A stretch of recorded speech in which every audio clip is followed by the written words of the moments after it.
Hello, नमस्कार, जय हिंद। आज फिर से बच्चे कुछ क्वेश्चन पूछते हैं क्लास में और उन्हीं क्वेश्चन को या उन्हीं डाउट्स को क्लियर करने के लिए थोड़ा सा जो कुछ दिन पहले पोस्ट आई थी उनके बारे में बात करते हैं। जैसे आप लोग ही पूछ रहे थे कैसे करें क्या करें, तो करना कुछ नहीं है, ठीक है। सिंपल सा पेपर है, आपको उसको देखना है। जो ये ऑनलाइन देख रहे हैं वो भी देख लें। तो इसमें जो है दो प्रकार से पद आए हुए हैं। पद क्या आए हुए हैं? एक आपका विधि विज्ञान प्रयोगशाला,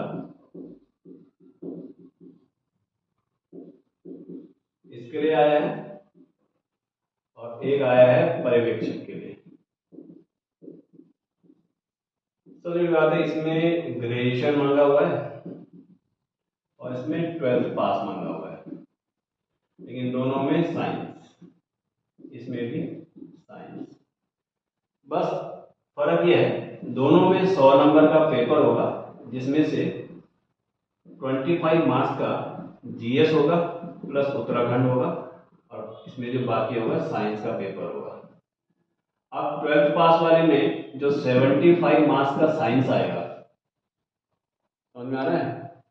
ठीक है, जो 12th पास वाले में 75 मार्क्स का ये आएगा, साइंस आएगा, वो मिक्स आएगा। मिक्स मतलब इसमें फिजिक्स, केमिस्ट्री और बायो, ये पूरा पूछेगा इसमें, ठीक है ना। और थोड़ा बहुत मैथमेटिक्स का पोर्शन रहेगा। तो ये सारे 75 क्वेश्चन मिक्स करके पूछेगा।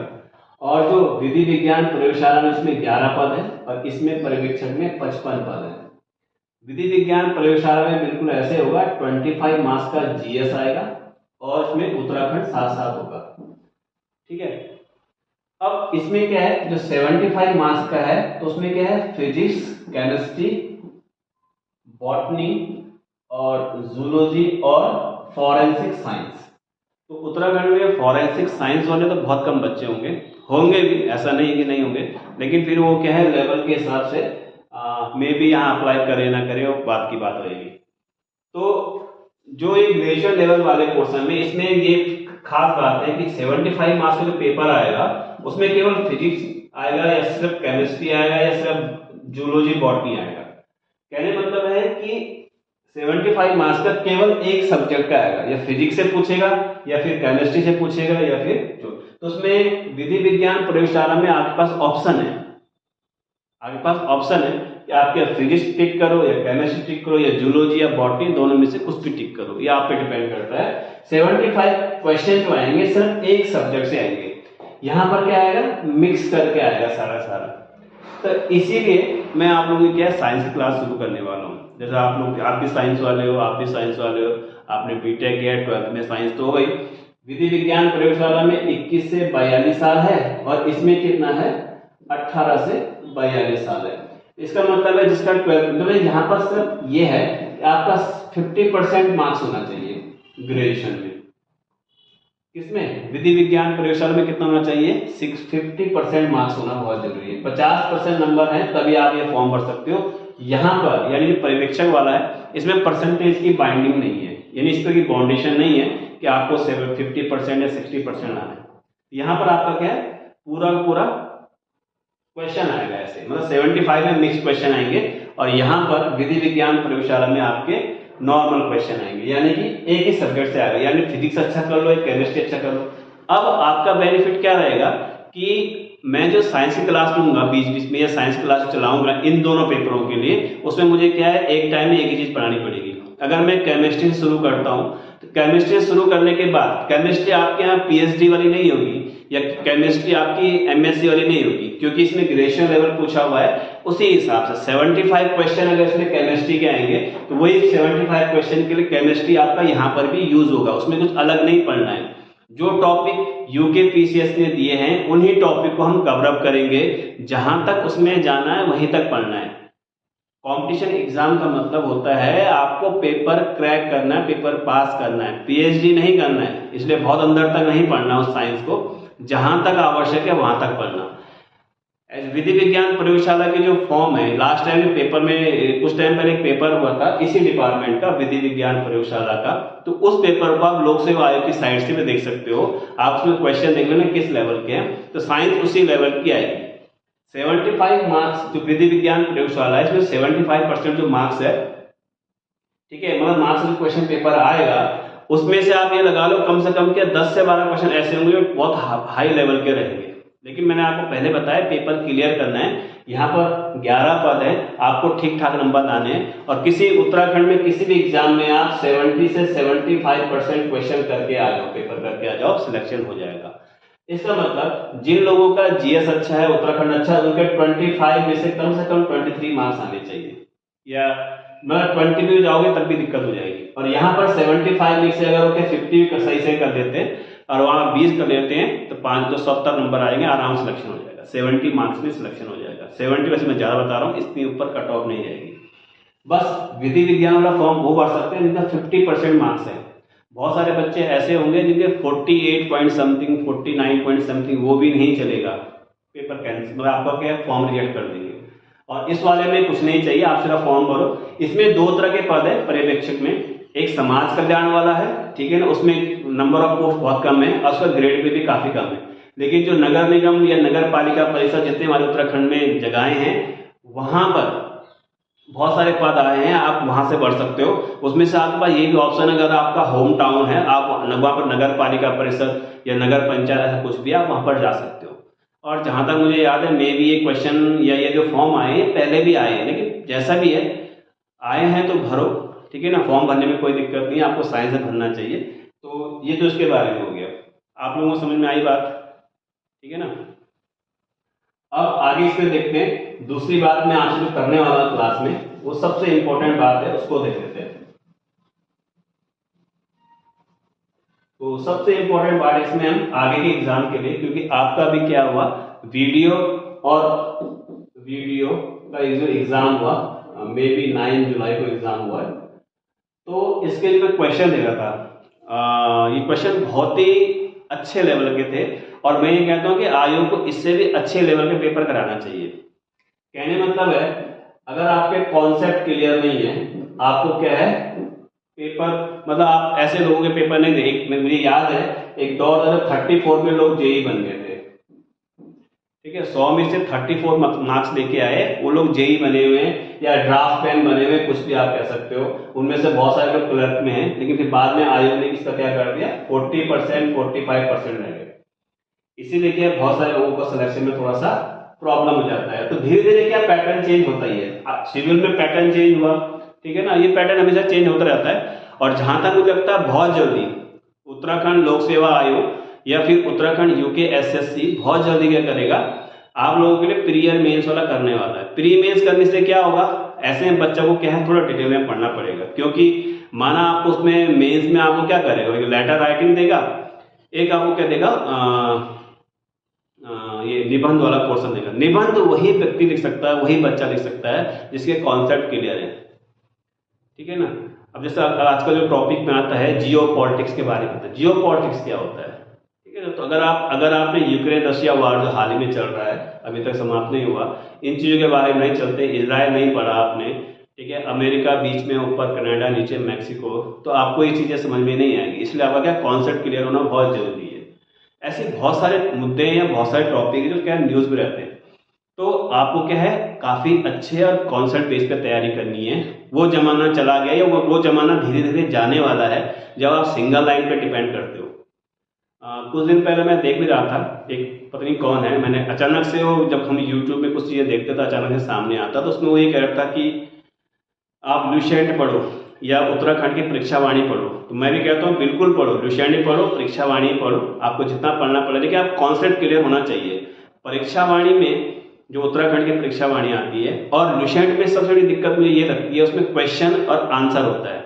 जैसे हम लोग पिछले 10 साल से पढ़ा रहे हैं या लगातार पढ़ा रहे हैं, तो उसमें क्या है हम लोग फिर भी क्या है उसको वेरीफाई कर सकते हैं या देख सकते हैं कि ये आंसर गलत है या नहीं है।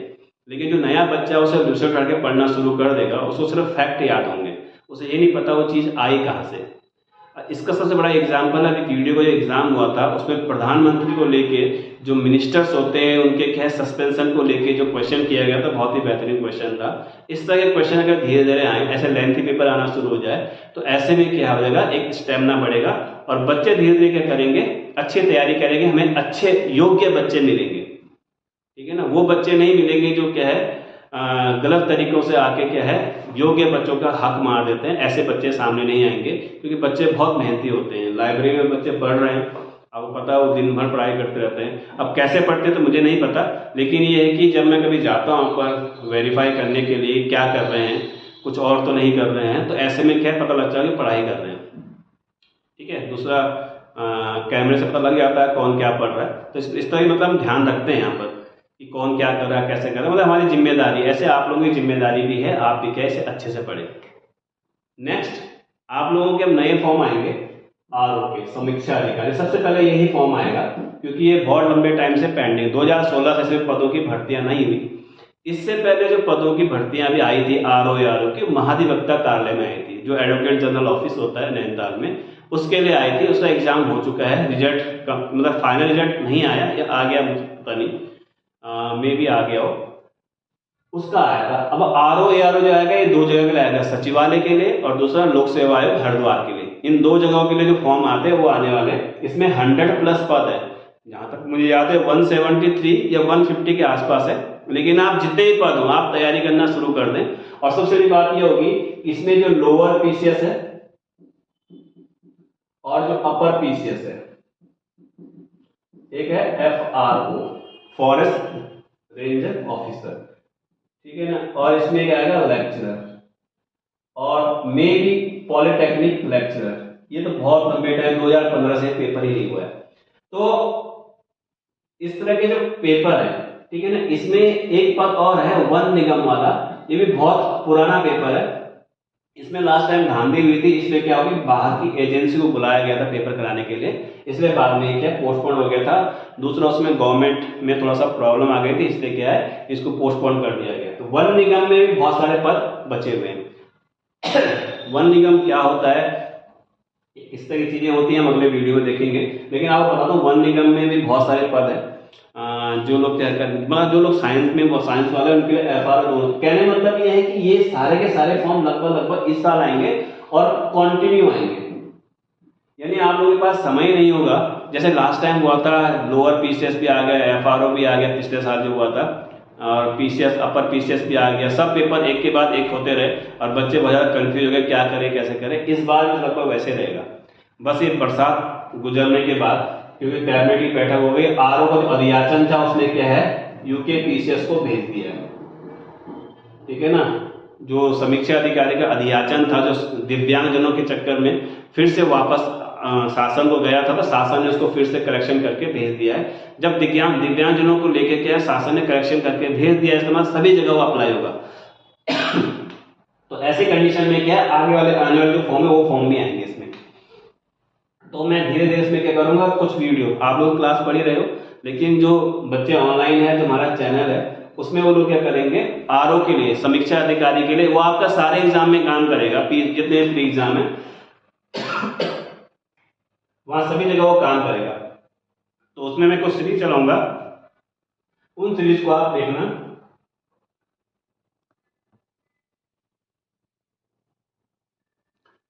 तो जो ये ARO की सीरीज बनाई जाएगी उस सारी चीजें चलेंगी इसमें आपको उत्तराखंड का भी मैं इंपॉर्टेंट पढ़ाऊंगा। आपको इंपॉर्टेंट देखो सभी चीजें होती हैं, जितने भी लोग YouTube पे वीडियो बनाते हैं, कुछ भी करते हैं, आपको सारा देखना चाहिए, हर जगह से कुछ ना कुछ लेना चाहिए।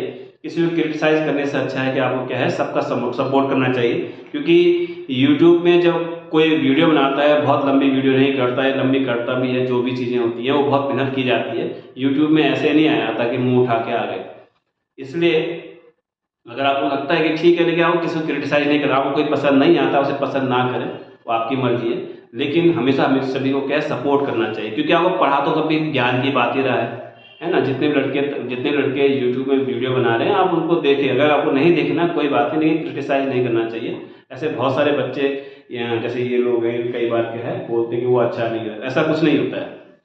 अगर आपको बहुत सारी चीजें आती है, इसका मतलब ये नहीं कि दूसरा खराब है। ऐसे बहुत सारे बच्चे होंगे जो फर्स्ट टाइम क्या है तैयारी शुरू करेंगे, जो अभी पास आउट हुएंगे, या बहुत सारे लोग ऐसे हैं जो प्राइवेट जॉब करके आ रहे होंगे, अब जाके तैयारी कर रहे होंगे।